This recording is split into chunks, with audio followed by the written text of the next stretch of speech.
নড়াইল ১ আসনের আলোচিত সাবেক সংসদ সদস্য ও জেলা আওয়ামী লীগের নির্বাহী সদস্য BM কবিরুল হক মুক্তিকে ৪ রাজনৈতিক মামলায় গ্রেফতার দেখিয়ে কারাগারে পাঠানোর নির্দেশ দিয়েছেন আদালত। ১৫ অক্টোবর বুধবার সকালে নড়াইল আমলি আদালতের বিচারক senior judicial magistrate Ratna Saha ও সিনিয়র জুডিশিয়াল ম্যাজিস্ট্রেট মোহাম্মদ মারুফ হাসান পৃথক আদেশে তাকে কারাগারে পাঠানোর নির্দেশ দেন। ওয়ালটন এখন দেশের সীমানা পেরিয়ে পৌঁছে গিয়েছে ৫০টিরও বেশি দেশে।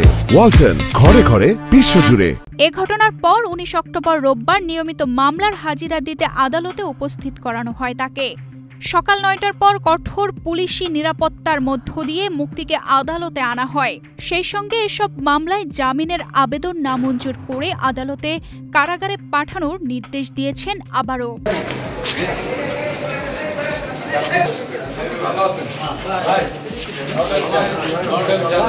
আদালত সূত্র থেকে জানা যায়, ২০২৪ সালের ১২ সেপ্টেম্বর কালিয়া থানায় শেখ মনিরুজ্জামান মনা বাদী হয়ে একটি মামলা দায়ের করেন। সেই মামলায় নিয়মিত হাজিরার অংশ হিসেবেই রোববার দিনে আদালতে উপস্থিত হন।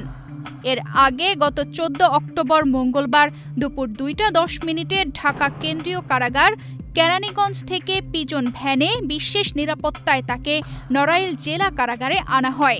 এ সময় আদালত প্রাঙ্গণে স্থানীয় আওয়ামী লীগের বিভিন্ন স্তরের নেতাকর্মীদের উপস্থিতি লক্ষ্য করা যায়। তানজিদা রহমান ইনায়া, বাংলাদেশ প্রতিদিন।